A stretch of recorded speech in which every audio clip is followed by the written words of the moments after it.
মুজরিমিন তারেক, আপনাকে স্বাগত world cup কার্নিভালের আয়োজনে। এবং আজ তৃতীয় কোয়ার্টার ফাইনালের তৃতীয় এবং চতুর্থ ম্যাচটি, বিশেষ করে আর্জেন্টিনার ম্যাচের দিকে বাংলাদেশের সমর্থকরা অনেকটা মুখিয়ে আছে। সকাল 7টায় বাংলাদেশ সময় অনুষ্ঠিত হবে সেই ম্যাচটি। সেই ম্যাচকে ঘিরে আসলে কি ধরনের পরিকল্পনা সাজানো হচ্ছে আর্জেন্টিনা দলের পক্ষ থেকে, কি তথ্য রয়েছে আপনার কাছে, এবং একই সাথে পরবর্তীতে ইংল্যান্ড ম্যাচের তথ্য আপনার কাছ থেকে জেনে নেব। আর্জেন্টিনার জন্য ডু অর ডাই ম্যাচ, এবং যেটি হচ্ছে যে নকআউটে তারা অনেকটা কঠিন একটা পরিস্থিতির মধ্য দিয়ে কিন্তু তারা কোয়ার্টার ফাইনালের ম্যাচটা খেলতে যাচ্ছে। রাউন্ড অফ 16, রাউন্ড অফ 32 দুটি ম্যাচেই কিন্তু ভাগ্য যেমন সহায়তা করেছে, তেমনি নিজেরাও নিজেদের ভাগ্য রচিত করেছে আর্জেন্টিনা। এই ম্যাচটাও কঠিন একটা ম্যাচ হতে যাচ্ছে, এবং সবচেয়ে বড় কথা, এবারের আসরে যদি ইউরোপের দল বাদ দিলে একমাত্র ইউরোপের বাইরের দেশ আর্জেন্টিনা। তাদের নিয়ে প্রত্যাশা লাতিন অঞ্চলের দেশগুলোতে যেমন আছে, এবং আর্জেন্টিনাদের সমর্থন প্রত্যাশার যে চাপ সেটিও কিন্তু আছে। এবং আর্জেন্টিনার যে বিষয়, আমরা এই মুহূর্তে কানসাসে আছি, এবং এখানে হচ্ছে তাদের বিশ্বকাপের বেস ক্যাম্প। তারা এখানেই লম্বা সময় অনুশীলন করেছে, এবং এখানকার ওয়েদারের সাথে তারা দারুণভাবে মানিয়ে নিয়েছে। এবং অ্যারোহেড স্টেডিয়ামে মেসির হ্যাটট্রিকে তারা কিন্তু আলজেরিয়াকে হারিয়ে বিশ্বকাপটা শুরু করেছিল। যদি এদিক থেকে চিন্তা করি, এটা নিঃসন্দেহে আর্জেন্টিনাকে একটা বাড়তি স্বস্তি দিচ্ছে। এবং যেহেতু হ্যাটট্রিকের কথাটা এসছে, বিশ্বকাপের প্রথম হ্যাটট্রিকটা মেসি পেয়েছিলেন এই মাঠে। ঠিক তেমনি প্রতিপক্ষ সুইজারল্যান্ডের বিপক্ষে লিওনেল মেসি তার ক্যারিয়ারের প্রথম হ্যাটট্রিকটা পেয়েছিলেন জাতীয় দলের জার্সিতে, সেটা হচ্ছে 2012 সালে। এটাও নিঃসন্দেহে লিওনেল মেসিকে একটু স্বস্তি দেবে, কারণ এই রেকর্ডটা তাকে হয়তো অনুপ্রাণিত করবে। এবং লিওনেল মেসি অনুপ্রাণিত হওয়া মানে আর্জেন্টিনার পুরো দলের অনুপ্রাণিত হওয়া। এবং সুইজারল্যান্ডের যে বিষয়টা, তারা কিন্তু তাদের হারানোর কিছু নেই। তারা 72 বছর পর কোয়ার্টার ফাইনাল খেলছে বিশ্বকাপের। 72 বছর মানে 1954 সালে সবশেষ খেলেছিল। তার আগের শুরুর তিনটা বিশ্বকাপে তারা কোয়ার্টার ফাইনাল খেলেছিল।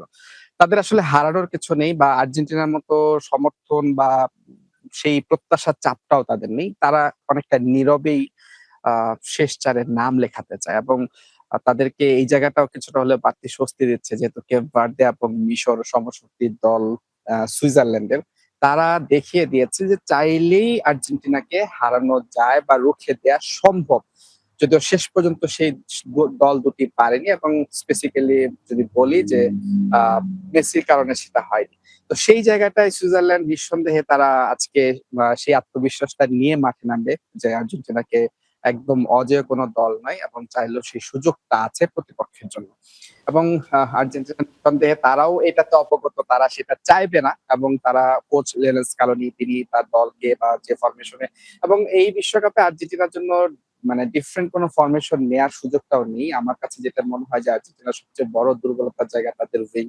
তারা যেহেতু মিডফিল্ড ধরে আক্রমণ করে, এই জায়গাটায় কোনোভাবে যদি সুইজারল্যান্ড ব্লক করে দিতে পারে, সেক্ষেত্রে কিন্তু আর্জেন্টিনার জন্য একটু টাফ। কারণ যেহেতু ভালো উইঙ্গার নেই, ডি মারিয়া নেই, এই জায়গাটা একটা শূন্যতা সবসময় আছে। এবং ডিফেন্স নিয়েও কথা হচ্ছে, যেহেতু সেন্টার ব্যাক তারা উপরে যাচ্ছেন গোল করার জন্য, সেই জায়গায় একটা শূন্যতা তৈরি হয়। তো এই জিনিসগুলো নিয়ে স্কালোনিকে বেশি কাজ করতে হচ্ছে, এবং তিনি অনুশীলনে সেইগুলো নিয়েই কাজ করেছেন।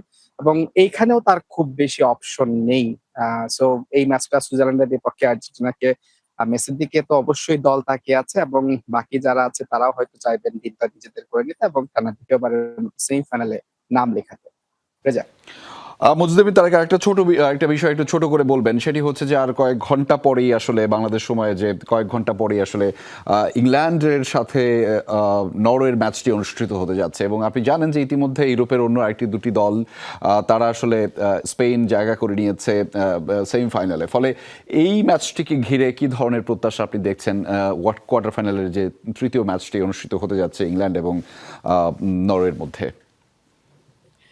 আমরা স্পেন এবং ম্যাচটা দেখেছি, যেরকম একদম হাই প্রেসিং ফুটবল এবং খুব কম্পিটিটিভ ফুটবল হয়েছে। আমার ধারণা ইংল্যান্ড এবং নরওয়ে ম্যাচটাও সেরকমই হতে যাচ্ছে, এবং আহ সেটা প্রমাণ কিন্তু তারা নকআউট এবং গ্রুপ পর্বের ম্যাচগুলোতে দিয়ে এসেছে। এবং এখানে শুধু দুটি দল নয়, এখানে দুজন তারকারও একটা লড়াই আছে। হ্যারি কেইন এবং আর্লিং হাল্যান্ড, তাদের একটা দ্বৈরথ এই ম্যাচে কাজ করবে। এবং একই কথা, নরওয়ের জন্য আসলে খুব খুব বেশি চাপ নেই, এবং ইংল্যান্ডের জন্য বরাবর যেটা হয়, বিশ্বকাপে তারা খুব ভালো শুরু করে, কিন্তু একটা সময় প্রত্যাশার চাপ গিয়ে সামলাতে গিয়ে তারা হয়তো খেয়ে হারিয়ে ফেলে।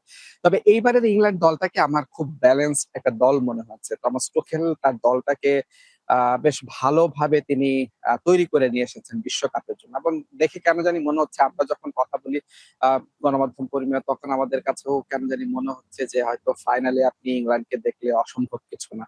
এবং তার আগে অবশ্য ইংল্যান্ডকে নরওয়ের বাধা টপকাতে হবে, এবং নরওয়ে তারা অসাধারণ খেলেছে। যদিও ফ্রান্সের কাছে একটা বড় পরাজয় ছিল তাদের। তবে ইংল্যান্ডের বিপক্ষে উম নরওয়ের জন্য ম্যাচটা সহজ হবে না। যদিও ইংল্যান্ডের বেশ কিছু ইনজুরি কার্ড সমস্যা আছে। কিন্তু ইংল্যান্ডের যে দলটা এই মুহূর্তে আছে, আমার মনে হয় যে তারা এটা ওভারকাম করার জন্য নরওয়ের বিপক্ষে খুব বেশি কঠিন হওয়ার কথা না। তারকা সমৃদ্ধ দল এবং গতিময় ফুটবল তারা খেলছে। হ্যারি কেইন একদম তার নিজের সেরা ছন্দে আছেন। সেই জায়গাটায় ইংল্যান্ড নিঃসন্দেহে নরওয়ের বিপক্ষে আমার মনে হয় ফেভারিট থাকবে। তবে খুব উম উম ক্লোজ ম্যাচ হবে। খুব একদম। আহামরি কোনো কিছু হবে না। দিন শেষে হয়তো নরওয়ে তারা সেই সুযোগটা নিতে চাইবে। তবে ইংল্যান্ডের একটা প্রেশার কিন্তু এরই মধ্যে তৈরি হয়ে গেছে, এবং আপনি ব্রিটিশ গণমাধ্যমগুলো দেখলে আপনি বুঝতে পারবেন যে তাদের চোখ কিন্তু এরই মধ্যে সেমিফাইনালে চলে গেছে, এবং একদম। সেমিফাইনালে তারা তাদের সম্ভাব্য প্রতিপক্ষ হিসেবে আর্জেন্টিনাকে ধরে নিয়েছে। এবং প্রায় প্রতিটি ব্রিটিশ গণমাধ্যমে আপনি দেখবেন যে আর্জেন্টিনার বিভিন্ন বিষয় নিয়ে কিন্তু প্রতিনিয়ত রিপোর্ট হচ্ছে, রেফারিং সুবিধা, ফিফা এই বিষয়গুলো নিয়ে। এটা কিন্তু এক ধরনের স্নায়ুর লড়াই। তারা কিন্তু সেই জায়গাটায়, তার মানে তাদের চোখ কিন্তু এখন সেমিফাইনালে। একদমই, এখন একদমই। দিন শেষে মাঠে নিশ্চয়ই সেটা প্রমাণ। সেক্ষেত্রে পাশা উল্টেও যেতে পারে যে এটা ইটস কামিং হোম, অথবা ভাইকিংসের যে গর্জন পুরো বিশ্ব শুনবে কিনা সেটি দেখার অপেক্ষায় আর কয়েক ঘন্টা বাকি।